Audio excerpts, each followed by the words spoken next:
You know, by this time last year we had Norm of the North, so... Yay, progress?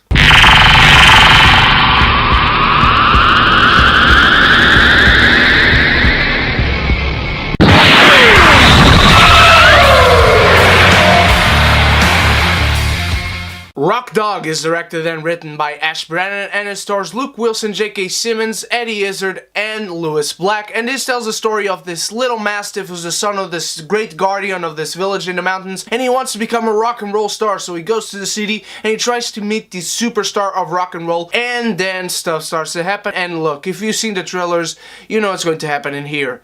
There's nothing here. First, let's talk about the story structure and the characters around in this world, because you have these two massively different concepts of a world. One is this dog who guards the mountains against the wolves, and the wolves want to eat these sheep. They are living in this very secluded village, and they are a very ancient civilization. They don't have technology, they are very simple people. The most advanced thing they have in terms of jobs even is a barber.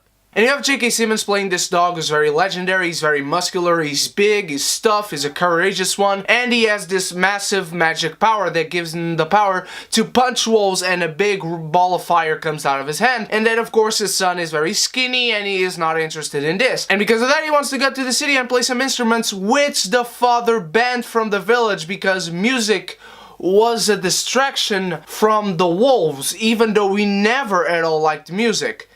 And the village is surrounded by sheep, and the sheep never were meant to guard the village. So Bodhi, the main character, goes into this town, he goes into this garden that is dedicated to rock and roll, to bands playing on there. And you have these very different bands. You have a metal band, you have a hip-hop band, you have an R&B band. And he tries to join a band when he sees a drummer and a bass player alone, and he thinks, oh my god, they need a guitarist. And so he goes there, but then they apparently have a guitarist who's this Cheeto, looks very much alike the cheetah from Cheetos. I know his name is Chester, but I forgot a minute ago. Eddie Izzard is this guy that is presented as a super rock and roll star, but once you actually meet him in the film, he's very lazy, doesn't want to work, doesn't like music whatsoever, but then he picks up a guitar and he rocks out wonderfully. He doesn't display the talent to write any songs or the interest to write any songs. So how did this guy get so big? It's never explained. You see, the world that these characters find themselves in are so different, and then there are no parallels in the story, and it just makes no sense why this dog even would want to be a rock and roll star where he can have superpowers. I understand the message that it's your call, do what you love to do, but how do these worlds correlate? They don't. And let's talk about the villains. There are the wolves. They seem to be like this actual mob that is happening in this world. They go to the city, they go to the mountains. They are keeping surveillance in the mountains because Bodhi's father actually got these disguises for the sheep to look like him and to seem that he has an army, which are actually only 9 dogs, defending the mountains. But the wolves are an actual mob. They have an actual organization in their structure, in their hierarchy, but they don't attack. They are many more in numbers than the mastiffs in the mountain, but they don't attack. The main wolf guy, played by Lewis Black, is much bigger and stronger than J.K. Simmons, but still they don't attack. And again, I know the point, because those are actually only disguises and they should have those massive powers, but there is strength in numbers. Most, if not all, good children's films teach that. And these disguises are so bad. They're these little wooden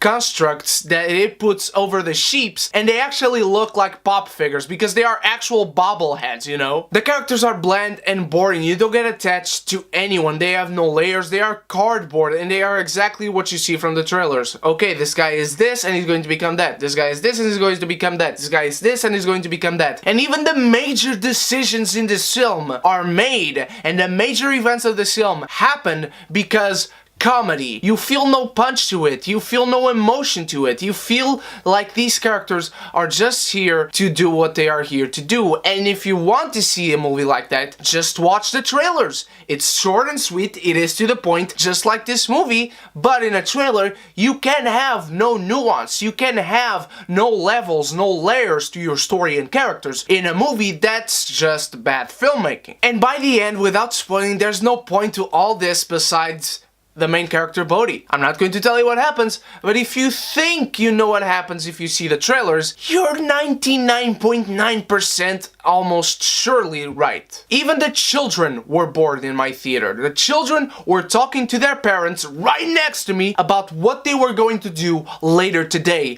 because the screening was in the morning.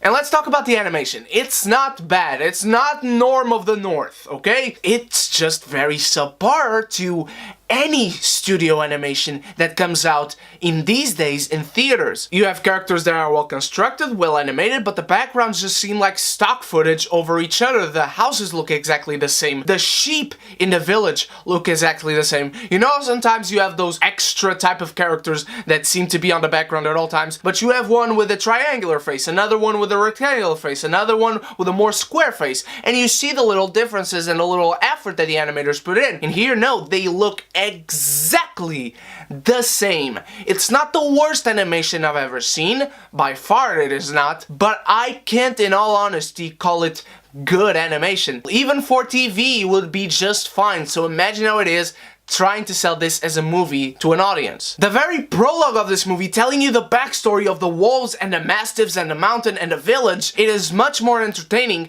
than the actual film. It is nice 2D animation, but still the colors pop out. The animation is vibrant. These characters are moving at all times in with the background. They blend in beautifully. There are massive colors going on and incredible backgrounds popping up. It really makes it seem like a motion comic, and honestly, if the whole movie was a motion comic, I would have been much more entertained. This is a movie that is made for children with children's mentality, but even children will get bored, and parents will definitely get bored watching this. I won't get offended by Rock Dog because there's just no effort at all even to offend people, but Rock Dog made me want to sleep, and I hate sleeping, and Rock Dog definitely made me feel like Clark Gable. What did you think of Rock Dog, my beautiful geekies? Did you enjoy it? Did you not? Let me know your thoughts in the comments below. And what is your most anticipated animated movie in this year of 2017? Tomorrow is the 89th Academy Awards, and I will have my Who Should and Who Will video coming up just for you, my predictions. Go check out my reviews for Trainspotting 2, John Wick 2, and Indubious Battle directed by James Franco. Like this video and share with all your movie-loving friends. Thank you so much, my beautiful geekies. You guys are the freaking best. I love you all. You stay beautiful. You stay geeky. And if you haven't done so yet, click subscribe and the bell so we can be geeky united!